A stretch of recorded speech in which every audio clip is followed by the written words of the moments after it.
नाही म्हणजे नाही, तुम्ही आम्हाला नकोच आहात. इतिहासामध्ये पहिल्यांदा सुप्रीम कोर्टाच्या सरन्यायाधीशांचा दुसऱ्यांदा अशा पद्धतीचा अवमान झालेला आहे. सुप्रीम कोर्टाचे सरन्यायाधीश म्हणजे एक आदराचं आणि सन्मानाचं स्थान. कायद्याच्या क्षेत्रामध्ये हे स्थान अगदी सर्वोच्च, परमोच्च. या पदाचा आणि त्या पदावरील व्यक्तीचा आदर राखलाच जातो आणि तो राखायलाही हवा. सर्वोच्च न्यायालय आहे. आज न्यायालय आहेत म्हणून सर्वसामान्य माणसाला कुठेतरी आधार आहे. या आजच्या घाणेरड्या राजकारणामध्ये सर्वोच्च न्यायालय जर नसतं तर काय झालं असतं याची कल्पनाही न केलेली बरी. पण गेल्या काही वर्षापासून हा आदर राजकारणाच्या धोक्यात अदृश्य होताना आपल्याला दिसतो. अत्यंत अत्यंत अशी या न्याय व्यवस्थेची मोठी ढवळाढवळ केली जात असल्याचा आरोप विरोधी पक्षाकडून तर केला जातोच, पण सर्वसामान्य माणूस सुद्धा आता या गोष्टी बोलू लागलेला आहे. या सर्वोच्च पदाची प्रतिष्ठा कुणामुळे कमी झालेली आहे हे काही तसं वेगळं सांगण्याची आवश्यकता नसावी. आता बघा, आपले सरन्यायाधीश सूर्यकांत देशातल्या तरुणाबद्दल बोलताना त्यांनी या तरुणांना झुरळाची उपमा दिली. देशभरातली तरुणाई मग संतापली, खवळली, चिडली आणि कॉक्रोच जनता पार्टी या चळवळीचा उदय झाला. आणि हे सगळं काही एवढ्या पुरतं थांबलेलं नाही, तर हैदराबाद इथल्या national academy of legal studies and research या विद्यापीठाच्या काही पदवीधर विद्यार्थ्यांनी, कायद्याच्या पदवीधर विद्यार्थ्यांनी दीक्षांत समारंभाच्या कार्यक्रमाला सरन्यायाधीश सूर्यकांत यांना निमंत्रण देण्याला स्पष्टपणे विरोध केला. आम्ही या सरन्यायाधीशांच्या हस्ते पदवी घेणार नाही असा आक्रमक पवित्रा या कायद्याच्या विद्यार्थ्यांनी घेतला. ज्यांनी तरुणाईबद्दल अशी विधानं केलेली आहेत, शिवाय जंतर मंतरवर त्यावेळेला आंदोलनाच्या वेळेला तरुणावर लाठी हल्ला होऊन सुद्धा या घटनेचा व्हिडिओ पाहण्याला आम्हाला वेळ नाही असं सांगितलं या सूर्यकांत यांनी म्हटलं. अशा बातम्याही आलेल्या आहेत. त्याचा निषेध म्हणून कायद्याच्या विद्यार्थ्यांनी सरन्यायाधीश सूर्यकांत यांच्या हस्ते पदवी घेण्यामध्ये नकार दिला. त्यानंतर या विद्यार्थ्यांची वकील म्हणून नोंदणी थांबवण्याचे आदेश बार काउन्सिल ऑफ इंडियानं दिले आणि आणखी एक नवा वाद उभा राहिला. हा वाद उफाळू लागला, त्याबरोबर बार काउन्सिलनं तातडीनं माघार घेतली.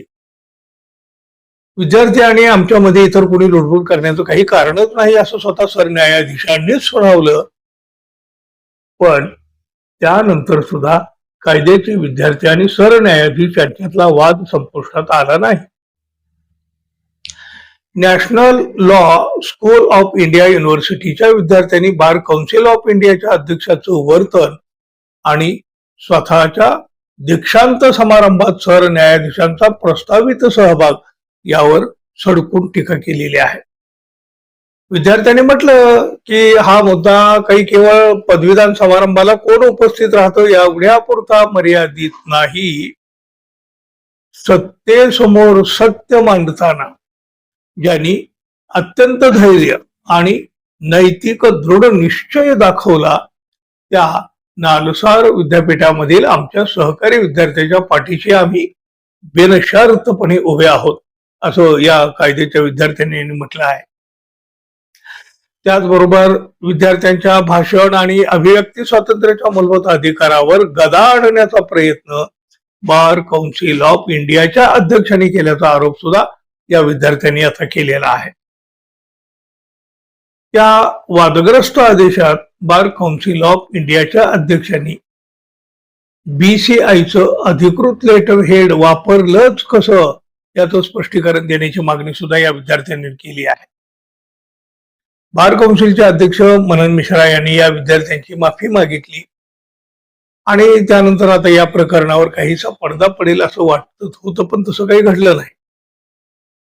या विद्यार्थ्यांचा संताप अजिबात कमी झालेला नाही, उलट तो इतरत्र असा पसरत निघालेला आपल्याला दिसला. कायद्याचे शिक्षण पूर्ण केल्यानंतर सरन्यायाधीशांच्या हस्ते वकिलीची पदवी घेण्यामध्ये विद्यार्थ्यांना नेहमी गौरव वाटत आलेला आहे. पण इतिहासात पहिल्यांदाच असं घडतंय की हे विद्यार्थी, कायद्याचे विद्यार्थी, सरन्यायाधीशांच्या हस्ते पदवी स्वीकारायला तयार नाहीत. आणि या विद्यार्थ्यांना पाठिंबा दर्शवत इतर कायद्याचे विद्यार्थी सुद्धा सरन्यायाधीशांच्या विरोधामध्ये पुढे सरसावलेले आहेत. आपल्या न्याय व्यवस्थेच्या इतिहासात अशा बऱ्याच घटना घडू लागलेल्या आहेत की ज्या इतिहास बनू लागलेल्या आहेत. बघा, न्यायालयाच्या बाबतीत असं घडू नये हे जरी खरं असलं तरी सुद्धा ते का घडतंय याचा विचारही गंभीरपणे व्हायला हवा. सर्वोच्च स्थानाचा असा अनादर कशासाठी होत असेल मित्रांनो? तुम्हाला काय वाटतं ते तुम्ही तुमचं मत सुद्धा जरूर सांगा. आणि जाता जाता आपल्या चॅनलला सबस्क्राईब कराल ही अपेक्षा तर आहे. धन्यवाद मित्रांनो, पुन्हा भेटू. नमस्कार.